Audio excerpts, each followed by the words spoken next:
Semuanya, selamat wayah kia ya dimanapun kalian berada. Kembali lagi bersama Mamang dan di video kali ini kita bakal lanjutin manhwa regresi Demon Lord. Kita masuk di part 15. Di awal video ini mendengar perkataan Zeke di mana para warga Osprey telah disembuhkan. Nyonya Pargot yang tak bisa percayanya pun menyangka, bohong, bagaimana itu mungkin?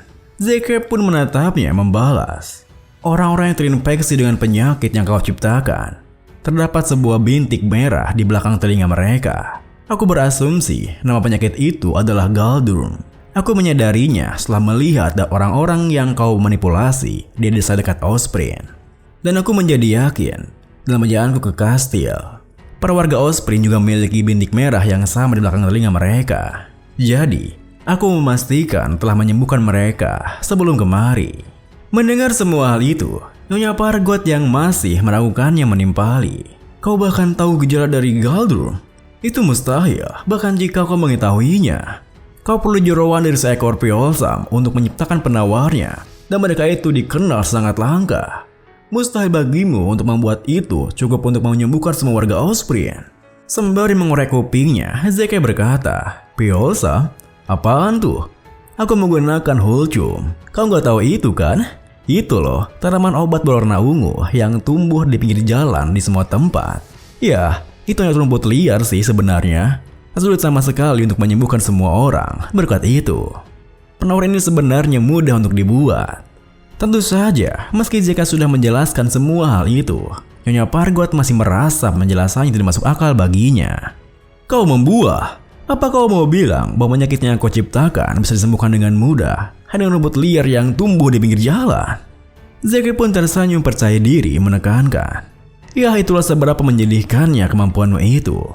Saat itu, Zeke tersenyum senang karena sebenarnya Hulchum sangat efektif melawan penyakitnya pes. Kemudian, Nyonya Pargot yang merasa kesal mengatakan, baiklah, mari beranggapan kau sudah menemukan penawarnya. Tapi bagaimana kau memberikan penawarnya kepada semua warga hanya dalam waktu setengah hari? Bahkan, tanpa orang mengetahuinya. Zeke pun membalas, kau kan sendiri yang memberitahukannya kepadaku. Obat ini bentuknya cairan dan hampir tak ada rasanya. Mendengar hal itu, seketika itu juga Nyonya Pargot teringat jika sebelumnya ia pernah memberitahu Zeke jika ia yakin penyakit tigram ini menyebar melalui air.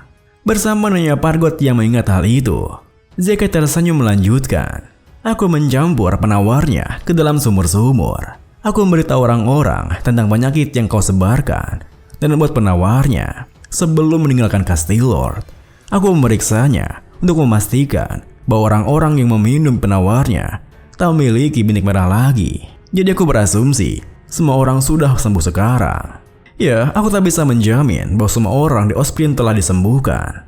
Tapi sudah cukup bagiku untuk setidaknya bisa membunuhmu. Mendengar hal itu, Nyonya Pargot tertunduk membalas, aku tak menyangka kau akan menjadi masalah sebesar ini bagiku. Zeke yang telah bersiap dengan pedangnya menimpali. Itulah yang kebanyakan musuhku katakan. Nyonya Pargot pun mengeluarkan sebuah botol cairan dari dalam saku bajunya, lalu menyalakan botol cairan itu sembari mengatakan, kau tak beriku pilihan lainnya. Aku sungguh tak ingin menggunakan ini. Aku tak ingin kalian melihatku dalam bentuk seperti ini. Tentu saja, cairan botol itu membuat Zeke terperanjat. Namun, sepersekan detik kemudian, semua orang di sana dibuat terkejut ketika wujudnya Pargot berubah menjadi seorang witch. Di tengah keterkejutan mereka semua, Yohem langsung memerintahkan prajuritnya untuk segera menangkap Nyonya Pargot.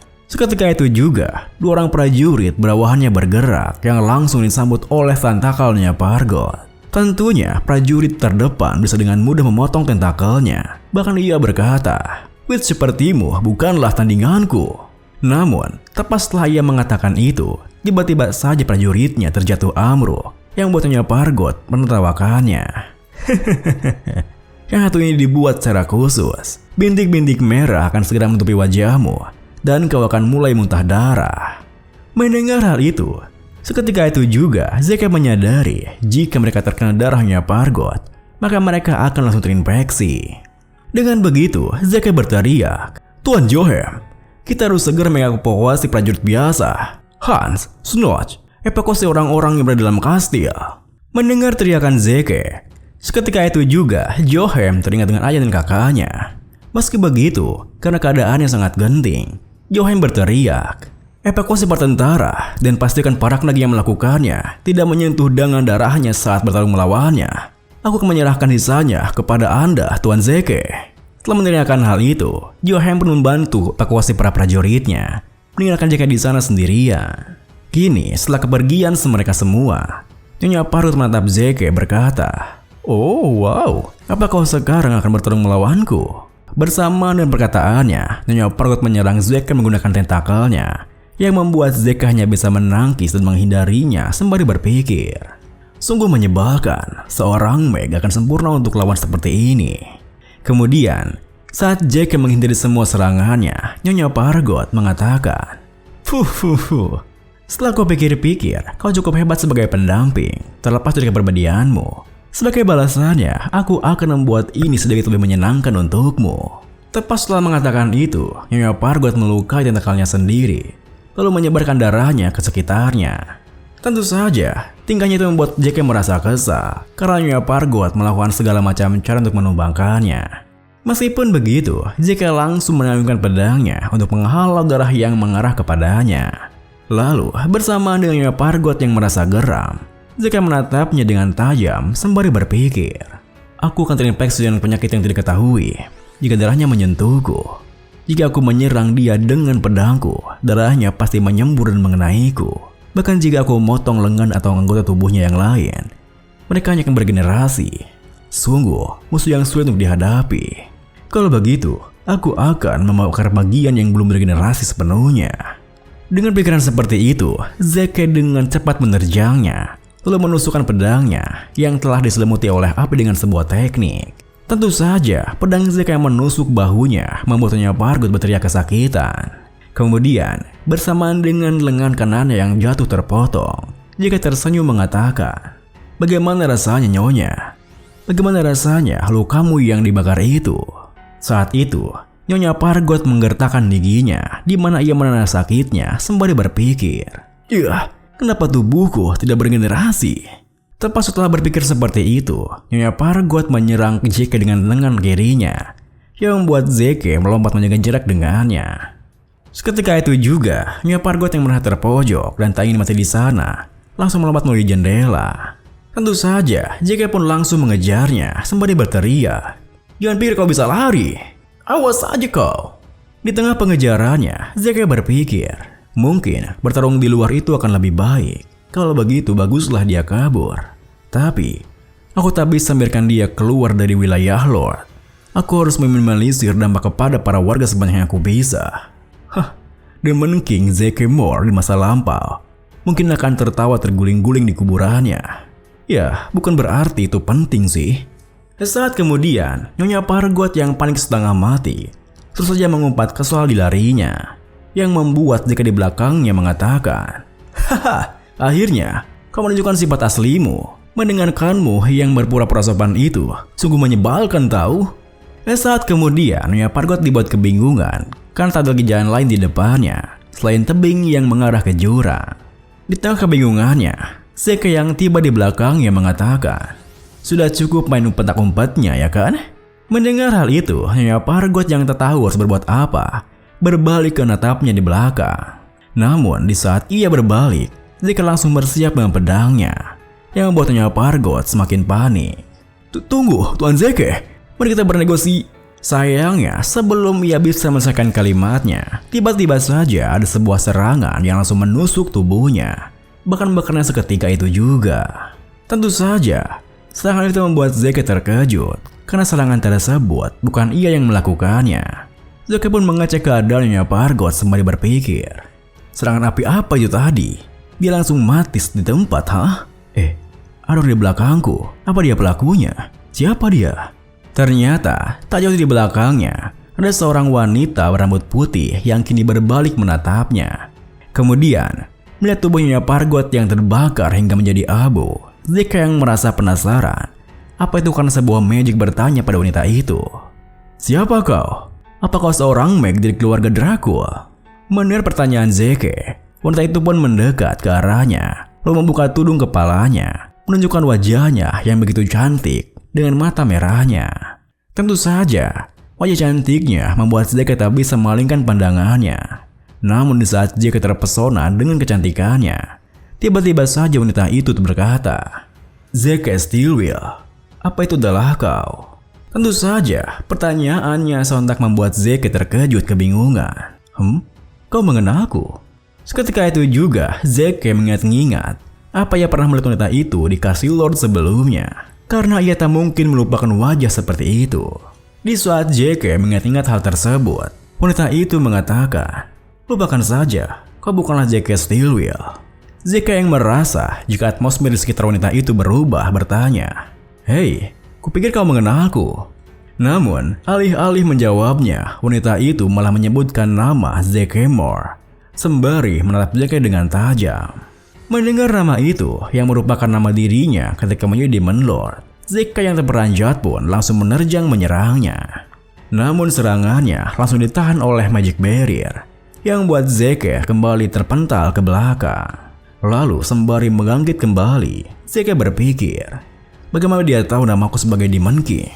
Aku bahkan tidak menggunakan nama itu lagi di dunia ini. Dia itu apa? Apa sebaiknya aku mencoba untuk berbicara dengannya? Dengan pikiran seperti itu, Zeke bertanya, "Hei, bagaimana kau bisa tahu nama itu?" Sayangnya, wanita itu sama sekali tak menjawabnya, yang buat Zeke merasa jika dirinya tak mau berbicara. Meski begitu, Zeke mencari cara lain dengan mengatakan, "Jika kau tak mau menjawab, lalu apa kau mau berkencan denganku? Ya, aku cukup tertarik padamu." Tentu saja, perkataan Zeke membuat wanita itu terperanjat dan bahkan membuka mulutnya. Itu sungguh sebuah cara yang buruk untuk mengajak seorang berkencan. Namun tak hanya berbicara, wanita itu juga langsung menyerang Zeke dengan magicnya. Untungnya, jika yang sudah mewaspadainya bisa langsung menghindari serangannya. Namun Zeke juga merasa heran, kenapa wanita itu bisa mengeluarkan magic secepat itu. Saya penasarannya, sembari terus menghindari serangan demi serangan yang datang ke arahnya. Zeke berpikir, apa dia menggunakan jalan pintas untuk memotong waktu untuk merapal mantra? Sekarang setelah kupikirkan, dia memasang magic barrier itu hanya dalam sepersekian detik. Jadi, dia bisa memperpendek mantranya. Namun, di saat Zeke berpikir seperti itu, ada sebuah serangan yang datang menyerempet bahannya, yang membuat Zeke merasa jika ia telah ceroboh. Meski begitu, Zeke bisa menyimpulkan jika wanita itu kemungkinan adalah seorang mag tingkat tinggi. Tetapi, ada satu hal yang membuat Zeke merasa aneh. Bagaimana bisa wanita itu menggunakan magic tingkat tinggi pada usianya yang masih muda? Di tengah kebingungannya, wanita itu kembali melancarkan serangan yang jauh lebih kuat, yang membuat Zeke tak bisa hanya menghindar dan harus menangkisnya. Di sebuah titik setelah menangkis serangannya, Zeke berusaha untuk menyerangnya dari atas. Namun wanita itu langsung menyadarinya dan memblokirnya dengan menggunakan magic tanah. Ditambah lagi tak hanya memblokirnya, wanita itu menambahkan kekuatannya pada magic tanah, yang membuat Zeke kewalahan dan langsung terpental dari sana. Pada saat itu, Zeke pun merasa jika wanita itu sungguh berpengalaman dalam bertarung. Bahkan ketika Zeke baru bangkit dari jatuhnya, wanita itu langsung menyerangnya, yang membuat Zeke melemparkan pedangnya karena merasa menyebalkan. Tentu saja, wanita itu tak menyangka jika Zeke akan melemparkan pedangnya, yang membuatnya terperanjat kaget. Meski begitu, serangan magicnya tetap melesat maju karena pedangnya sama sekali tak bisa menahannya. Namun, alih-alih menghindar, Zeke malah tersenyum sembari menyiapkan tinjunya. Dan ketika magicnya berada tepat di depannya, Zeke langsung menghantam magicnya, yang membuat magic itu berbalik ke arah si wanita. Tentu saja, hal itu membuat wanita itu terkejut karena Zeke bisa membalikkan serangannya hanya dengan tinjunya. Untungnya, wanita itu masih bisa mengaktifkan magic barrier yang meminimalisir dampak serangannya tak terlalu besar. Kemudian, setelah efek serangannya mereda, Zeke berusaha untuk mendekat untuk melihat keadaannya, yang langsung ditatap dengan tajam oleh wanita itu yang merasa marah padanya. Saking marahnya pandangan Zeke, wanita itu pun kembali merapal mantra untuk menyerangnya. Namun di tengah rapalan mantranya, ada sebuah jeda singkat yang disadari Zeke. Meski begitu, wanita itu langsung melanjutkan mantranya, di mana ia mengaktifkan sebuah magic pilar es yang begitu besar. Tentu saja Zeke kembali menenganinya dengan menggunakan tinjunya, yang membuat wanita itu semakin tampak kelelahan. Meski begitu, ia tak menunjukkan tanda-tanda akan berhenti, yang membuat Zeke semakin merasa aneh. Dan ini pun diakhiri dengan, di tengah perasaan aneh yang ia rasakan, Zeke berpikir, tadi itu kelihatannya dia sempat berhenti saat. Aneh, seorang Maggie yang berpengalaman dalam bertarung akan terus menghujani lawannya dengan serangan magic. Jadi aneh apa itu tadi? Tentu saja, aku pernah melakukan itu saat aku baru saja regresi. Tapi itu karena tubuhku tak bisa mengimbangi semua pengalaman bertarungnya. Dan teknik ini, itu terlalu akurat untuk aksi usianya. Ditambah lagi, dia tahu nama lama aku. Tunggu, apa dia seorang regresor juga?